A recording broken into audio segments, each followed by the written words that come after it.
So when I heard about They're Still Good, I can honestly say that my heart leapt for joy. Living in a culture where I feel like cynicism is something that is so ingrained in us, and it's almost a trend nowadays. It is so refreshing to find people that are still taking the time to step back and realize the good that's happening all around us and to appreciate things, the small things, the big things, anything and everything. And, honestly, I could tell you about so many different things that have happened to me in the past week, the past month, the past year.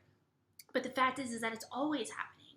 And when you pile them on top of each other, it's really easy to see how we're being watched and we're being taken care of by the God of the universe.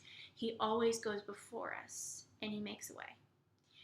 And I just want to encourage you to compile your moments, the small ones, the big ones, the ones that just seem to pass by and not mean that much at the time, but stack them on top of each other, because when you do that, you're going to build a wall.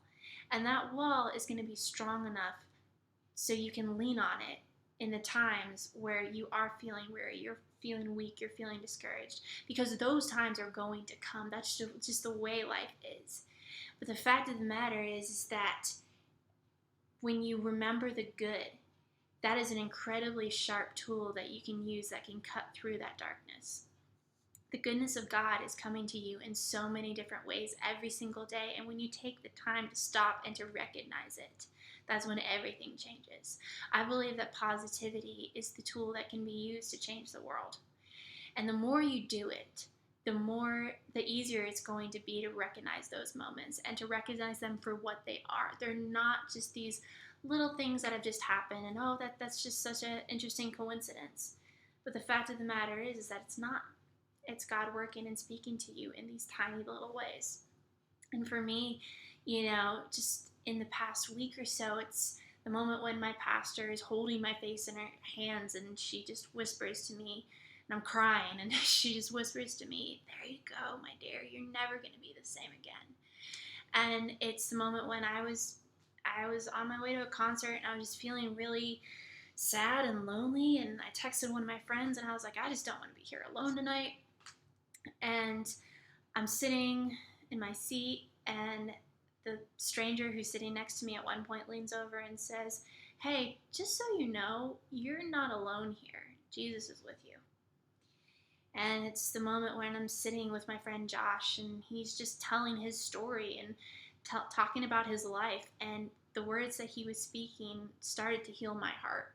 And it's just he was just sharing his story. But what he's gone through helped me in my journey. And it's the moment when I open my front door and there's 5 young men standing there, and they just offered to mow my yard for free without asking for anything in return. And it's the moments when I'm just sitting with my best friend in my house, laughing at just about the silliest little moments. But in those moments, I feel so free. And it's the moment every single Tuesday night where I stand with 1,000 people at my church and we declare the goodness of God, the name of Jesus, to be bigger than anything else, any sickness, any curse, anything. And those moments, they're happening all the time. And that's my wall. That's how I build my wall. Those are my moments. But what are yours? So start building your wall, because you're going to need it and it's going to help you. But those moments are so important. I just want to really hit that home, that those moments are so important, and they're always happening. They've always happened. They're going to continue to happen. I promise you that. Have a good night.